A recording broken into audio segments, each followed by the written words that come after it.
Hey everybody, this is Master Gallengeist here. I've got a special guest today, my sister, xsapphirerainx.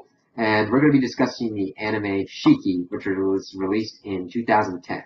So, my sister had it and said, this is the kind of anime that you should look into, and I'm like, okay, It was a little different than what we've watched in the past growing up watching anime, you know.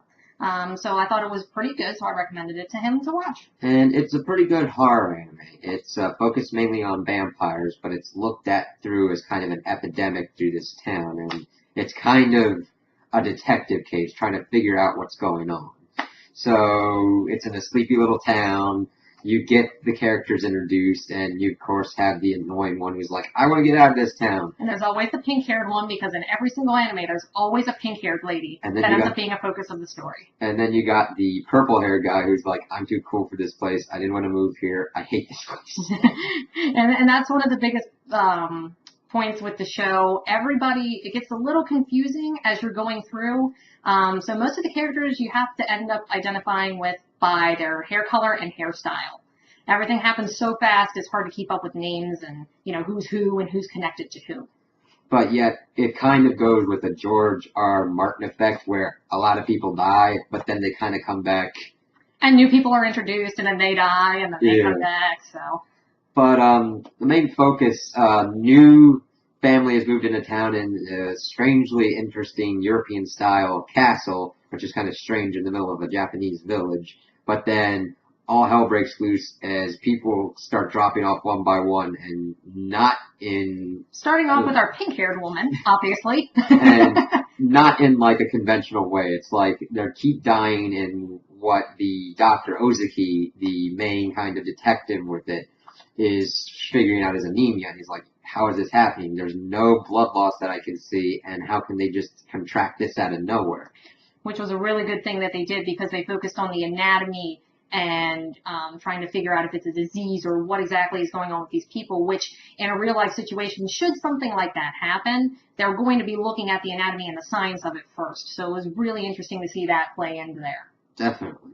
And then they had the kind of like religious aspects put into it as well, with the monk session and how he was trying to help everybody cope with the death as well as his own kind of views on religion and everything. And his views on the Shiki as well, because he also sympathized with the Shiki, even though he himself was a human and saw the pain that the Shiki were causing the humans. The Shiki also had their own type of pain that they were dealing with.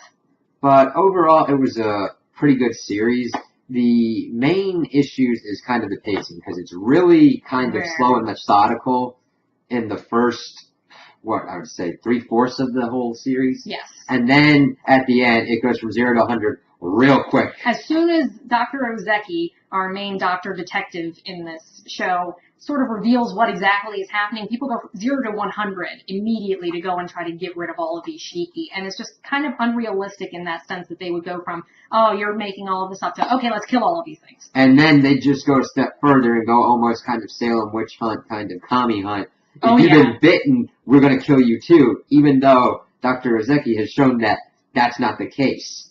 Now, granted, if you are bitten by a Shiki, you can be told to do certain things, but yet these people were bitten, and like not 2 seconds later, like, it's okay, I was just bit, and then they killed them. It got a little too crazy too fast. And they just got real bloodlust with like killing the Shiki and everything. It kind of went too far too fast. It shows that the show was condensed because they had time constraints. Right. That was the biggest problem with this series. The first part didn't make as much money as what they were hoping, and therefore when they got toward the end, they had to rush out an ending, which if you read the novels and the manga, which eventually we'll get to, there is much more after that initial last episode, which would have been nice to see, but unfortunately did not happen. And also the animation was really good. Very on point. It wasn't like sloppy or anything that's like, oh, this is really weird. It was kind of your typical anime. It had a really interesting quality with like the regular everyday life kind of juxtaposed with like the Shiki life and everything. It had a really good feel for what it was trying to convey. Right. Especially my favorite part is when Megumi came out from underneath Toru's bed. Yeah. And just the animation of her crawling out and like realigning her joints was just really cool to see done in an animation style like that. And there's a lot of that in the series itself with all of the Shiki and the humans too, especially with the decomposition. The decomposition was very well done. And the music also fits spot on with most of the stuff, not just the theme music and everything, but like the music that's in the background showing like the Shikis and everything, what they're doing, and it's like, oh god, something bad is gonna happen. Right. As soon as you hear the certain types of bells and wind chimes, you know that something is going to happen, whether it be somebody's going to die or they're going to find out something new. You know, it was interesting to pay attention to those and just get that feel and get that atmosphere of being stuck in this little mountain town called Sotoba, and everybody around you is dying and trying to figure out what to do to survive and also protect the people that you love. Now, there was also some other problems that I had. It was mainly in with what happened with Session and also with Suna Co. With Session, I have to agree on that. let's see. He somehow becomes a Jinro in a way that I didn't think you could, because the series at that point, you'd become a Shiki or a Jinro after you've been fed on pretty much till you died by a Shiki. For Session, when he became a Jinro, he had been fed on a little bit by another Jinro, but not to the point of death. He got like stabbed and he died of blood loss. So that was my kind of problem with it. It kind of felt like more like a plot thing to get it to happen more than naturally occurring within the story. Right, because Natsuno also became a Jinro, but he became a Jinro by being drained by Toru. And he just came back to life. Of course, it freaked out his father, you know. His father ends up losing his mind by the end of that. But that was one of my biggest gripes, even though it did stay true to vampire lore in the sense that they burned in the sunlight. They didn't like religious figures or anything to do with any type of religion. They were killed by decapitation, burning, or being hit with a stake. They didn't really go into how a Shiki got turned into a Shiki and how a Jinro becomes a Jinro. Yeah. And that's something that they really should have focused a little more on, in my opinion.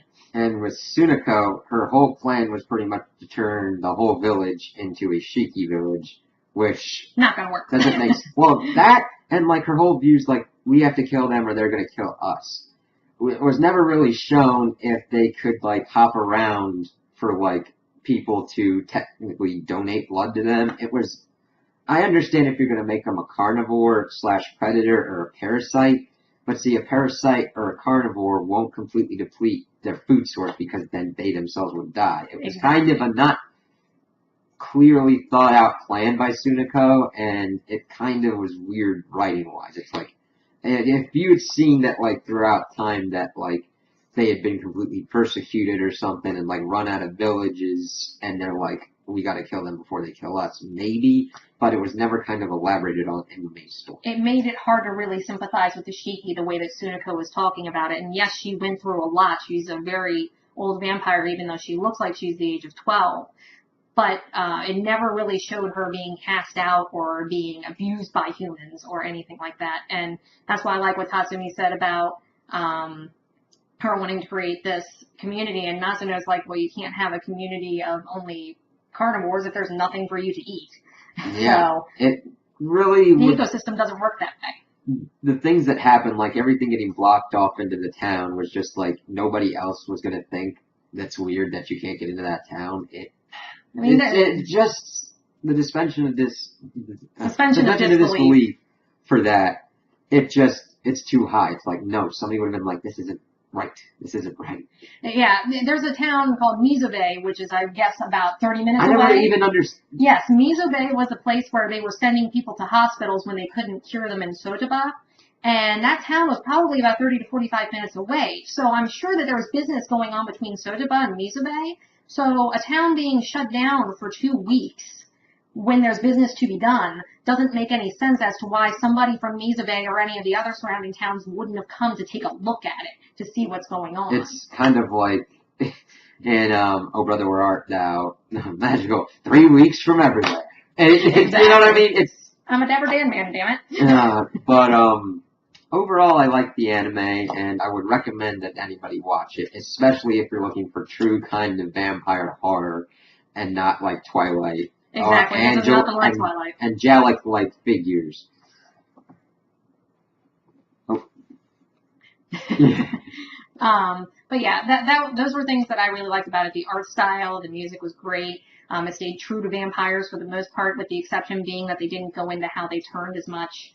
And I wish they would have had more money to draw it out a little more, so that way it didn't seem like Seishin turned on a dime into not renouncing his faith in God and things like that, because it just sort of happened out of nowhere. And it would have been nice to see what happened to Dr. Ozeki and some of the rest of the townspeople after leaving. So, yeah, those are our thoughts on Shiki. Tell us what you think in the comments. If you like Shiki, don't like Shiki. If you like our opinions, don't like our opinions. And if you know the answer to any of the mysteries that we have, please post those too, because I would like to know them. Yeah. So, like, subscribe, and hope you have a good day.